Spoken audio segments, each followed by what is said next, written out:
I want to turn, of course, to the economy really quickly, which is on Wednesday, the Federal Reserve raised interest rates by 0.75%.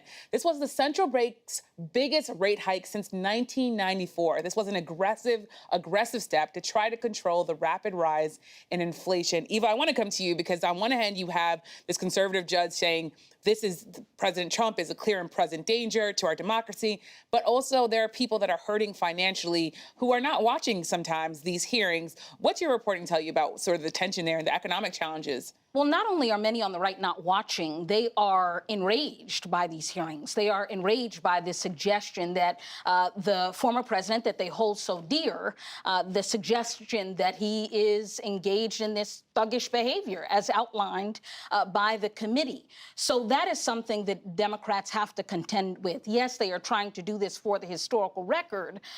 Yes, they are trying to do this to get to the bottom of what happened. But at the same time, there are many in this country that are not trying to hear this. I was in North Carolina a few weeks ago with the victor in the Senate Republican primary there, Ted Budd, and the signs up at his rally were Bidenflation signs, right? That was the most prevalent sign that I saw. Because Republicans, that is what they are focusing on. They are putting the blame, whether it is warranted or not, mostly at the feet of President Biden. And Scott, what is the sort of political liability here for Democrats and President Biden when they're trying to message out of this, but there are these real economic issues? And the polls show that the president is facing a real sort of dip in his polls amid all these economic fears. How do you message out of $5 a gallon gas and grocery prices on a Saturday morning that cost you 50% more than a few months ago? Gas and groceries are kryptonite if they're working against you as an incumbent. And inflation is going to cost something more proverbial. I mean, it's going to cost Democrats the ability to have a referendum on the preservation of democracy.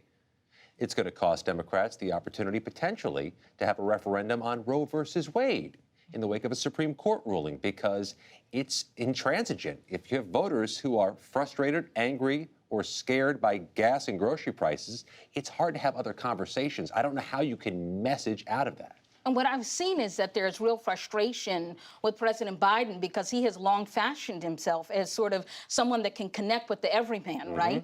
And he is in a position where he really can't feel the pain of that $5 a gallon gas price, right? But he still, I think, is so sort of personally insulted by being characterized as someone that can't relate to everyday Americans. And Aisha, 30 seconds to you. What are you hearing when you think about the sort of economic challenges, the politics of all of this? Well, the politics of it is, as was said, you cannot message your way out of this sort of economic pain.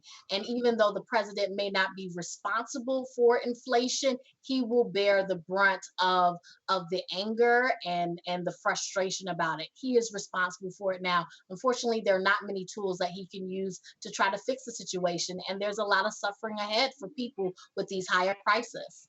And you can just hear it in the voices of White House officials that I talked to. They are very concerned about these economic challenges and know that they have to deal with it. Well, I'll have to leave it there. Thank you so much for our panel for joining us and for sharing your reporting.